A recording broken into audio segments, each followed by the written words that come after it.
a gente vai entrar agora no rito, né? No passo a passo do pregão mesmo, que é o chamado rito procedimental comum. Então, gente, antes de entrar aqui, só uma breve introdução, né? O que é o pregão? O pregão é um procedimento. O pregão é um procedimento, é um passo a passo.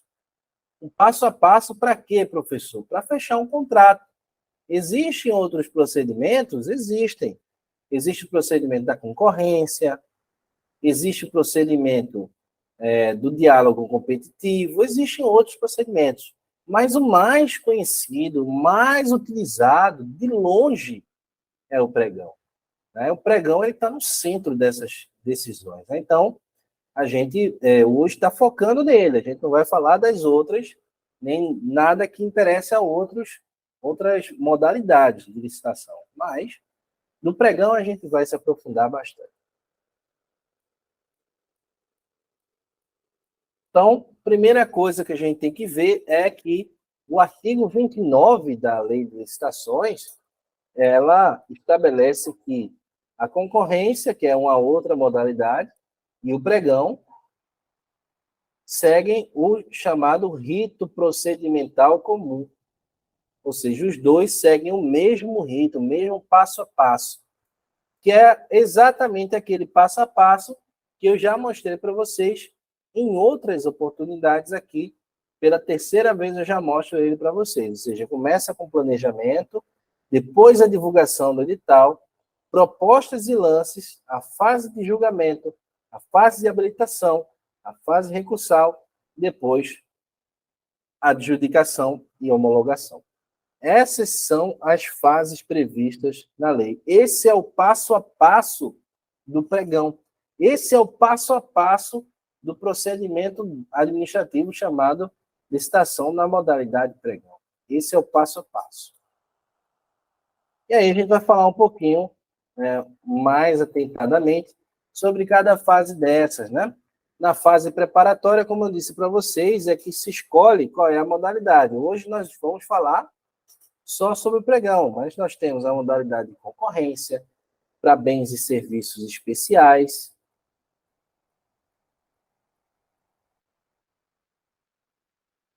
ou serviços de engenharia, né?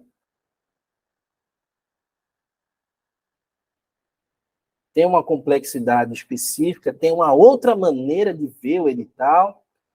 Temos a modalidade chamada concurso, a modalidade leilão. O concurso não é aquele concurso público, não, tá? Tenho que colocar aqui para vocês. Não é o concurso público. É uma modalidade para selecionar alguns vencedores de alguns candidatos que apresentarem alguns projetos especiais que são do interesse da administração. Um software, uma invenção, um modelo de utilidade e tal, ele vai lá ser escolhido e premiado através do concurso. O leilão é para venda do imobiliário, né?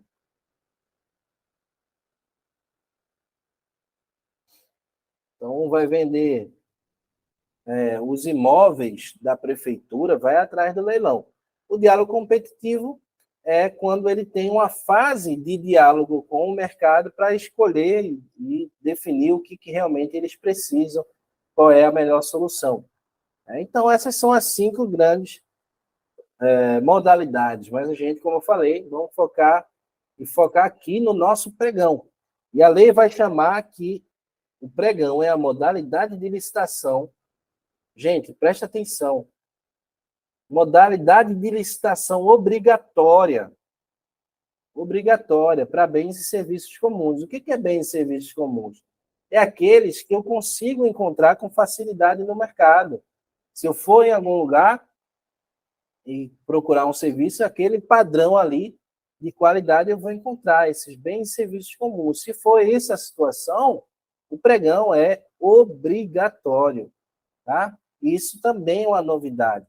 Os municípios não eram obrigados a usar a modalidade de pregão. Por isso que muitos deles utilizavam a modalidade de convite, que foi cancelada, né? Utilizavam a tomada de preços e tudo mais.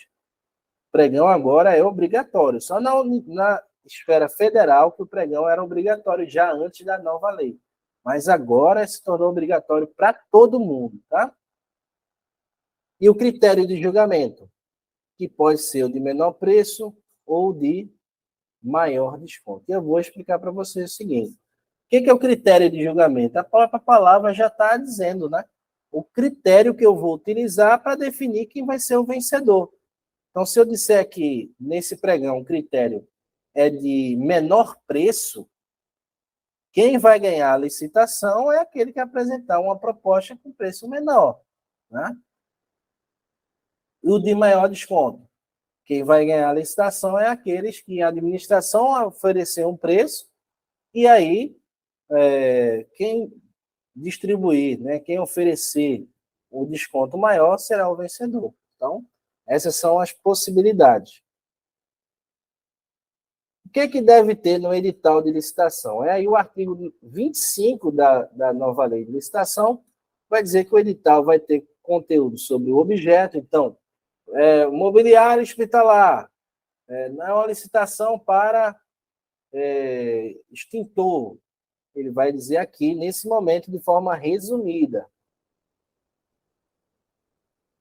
Resumida.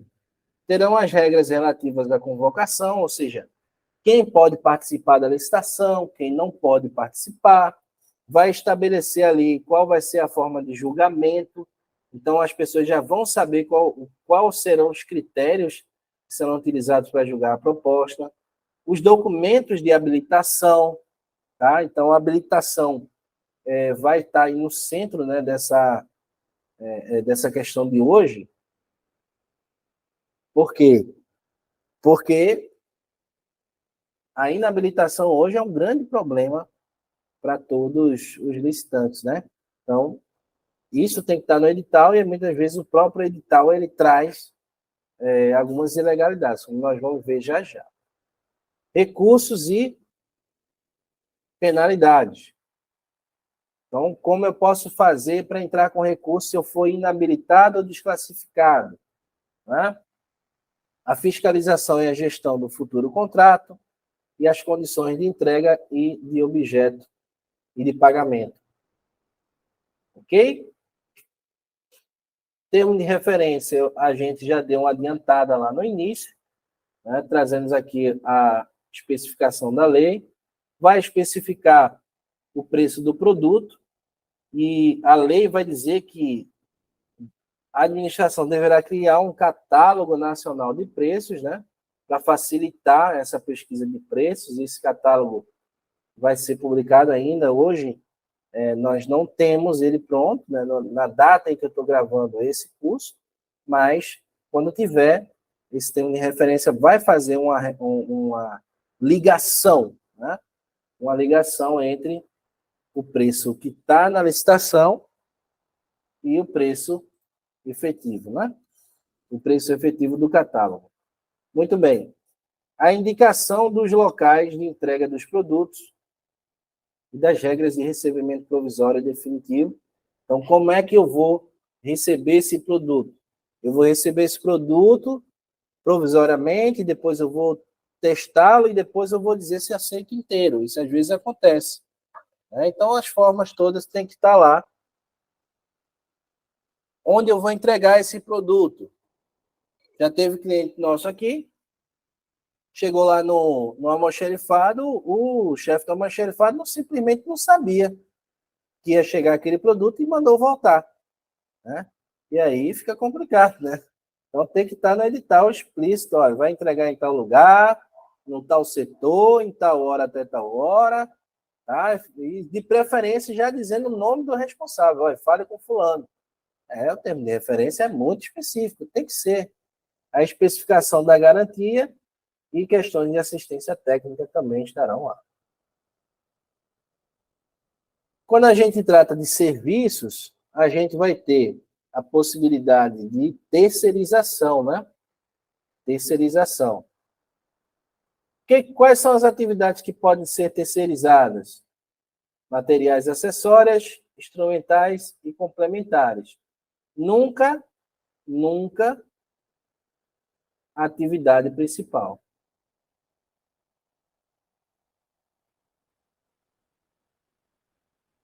Então, a atividade principal daquela entidade ela não vai poder ser terceirizada. Mas o pessoal do serviço de limpeza, secretário, né, segurança, porteiro, tudo isso aí pode ser terceirizado dentro do planejamento de serviços, né? Muito bem, acho que isso aqui é o básico, né? Quando a gente não vai aplicar o pregão, gente, o pregão ele não vai ser aplicado nos requisitos do artigo 29, parágrafo único. Ou seja, não vai ser aplicado às contratações de serviços técnicos especializados de natureza predominantemente intelectual. Então, existem algumas licitações em que o serviço ele é muito específico, ele é muito voltado para uma demanda que é predominantemente intelectual, vai ter que trazer uma solução nova que ninguém utilizou, e aí, nesses casos, não vai caber pregão. Também não vai caber pregão para obras e serviços de engenharia. Nesse caso, somente a concorrência. A concorrência será a modalidade adequada. Agora, existem alguns serviços de engenharia, tá, que poderão ser licitados por pregão. E aí eu vou passar só para vocês terem ciência, embora as empresas de vocês não trabalhem, eu acho que a Xbras não faz engenharia, né? Não sei se tem licitação para engenharia, mas, Tem não, de modo geral... Oi? Tem não, professor. Pronto. Então, de modo geral, aquele serviço comum de engenharia. Vai pintar a parede do órgão público. É um serviço comum que é padronizável, né? Todo mundo já tem mais ou menos um critério ali de desempenho, de qualidade. Então, poderá essa exceção aí acontecer.